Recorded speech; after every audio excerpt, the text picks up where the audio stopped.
En Cuba tenemos una ventaja, pudiéramos llamarle ventaja, en el sentido de que la educación es obligatoria para la infancia y un derecho para todo el mundo. O sea, la educación es gratuita en Cuba a todos los niveles, desde la enseñanza primaria hasta la universidad, de manera que todo el que desee estudiar puede hacerlo. Hay muchas opciones, incluso para estudiar en las universidades. No hay enseñanza privada en Cuba. Toda la enseñanza, entendida como educación, es pública, sustentada por el Estado, que tiene un interés político y social porque todo el mundo tenga derecho a la educación. Eso es una ventaja. La enseñanza artística es también una enseñanza sustentada por el Estado. En todas las provincias de Cuba hay una escuela de arte y hay 3 filiales del Instituto Superior de Arte que tiene su base en La Habana. Cualquier persona de cualquier rincón del país, del más recóndito, tiene acceso a las pruebas de ingreso de las escuelas de arte.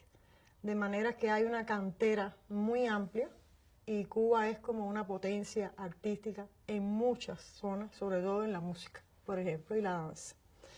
De manera que esa es una gran ventaja en el sentido de que democratiza la educación y no chocamos con el problema de poder o no estudiar, algo que uno desee. Los peligros, las desventajas, si queremos decir que hay alguna desventaja de frente a eso, es que a veces se concibe educación paternalistamente, o sea, en el sentido de que al todo el mundo tener el derecho a la educación, también el Estado crea relaciones paternalistas con las personas. Las relaciones entre educación, arte y cultura están íntimamente ligadas en el sentido de la responsabilidad del Estado. Al formar profesionales, al formar artistas, se crea un sentido de la cultura donde el individuo es depositario de esa transformación. Y ese es un interés desde la construcción de la política del Estado. Y hoy por hoy hay un trabajo muy fuerte en Cuba por darle al maestro una importancia visual, por visualizar en la práctica la importancia del maestro y de la escuela como centro de la estructura social de su comunidad. Hoy por hoy ese es uno de los debates más importantes en Cuba a todos los niveles. Y en ese debate los artistas son considerados un elemento decisivo. Pero hay una enseñanza que no está en las escuelas. O sea, hay una educación que la da la estructura social más general en la que el hombre vive y se desarrolla. Y esa es una muy importante. Si cómo las estructuras sociales permiten que un artista sea reconocido como un ente importante dentro de la estructura de la sociedad. Y eso sí es un valor muy grande en la política cultural de Cuba. O sea, yo soy una persona sumamente reconocida. No porque sea actriz famosa y salga en telenovelas, jamás en mi vida he hecho televisión. Nunca. La odio. Pero tengo un reconocimiento social porque soy una artista responsable, porque durante muchos años he mantenido un proyecto de trabajo serio y eso me ha ganado un reconocimiento a nivel social y a nivel de política de Estado.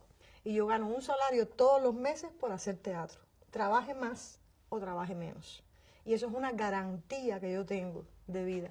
Y creo que es una ventaja de frente a todo el movimiento artístico, yo diría de la mayoría del mundo, sobre todo en América Latina, donde yo sé que incluso personas muy prestigiosas la pasan muy mal para poder sostener sus proyectos artísticos dentro de políticas culturales donde la cultura y el arte es lo primero que se recorta. Ustedes lo saben muy bien.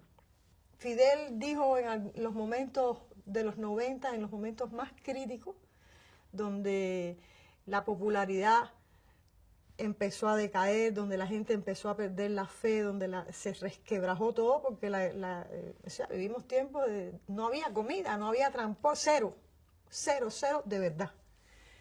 Y en esos momentos, donde quizás muchas personas pensaron que era un lujo dedicar presupuesto al arte, él se paró en un discurso y dijo, el arte y la cultura es el escudo y la espada de la nación. Y eso ha sido así siempre. De manera que hay una relación muy estrecha y contradictoria al mismo tiempo. Pero yo no puedo concebir, bueno, la cultura es el ámbito más general donde todo esto se manifiesta. La cultura es, a fin de cuentas, toda la construcción de los valores que podemos desarrollar en nosotros como seres humanos.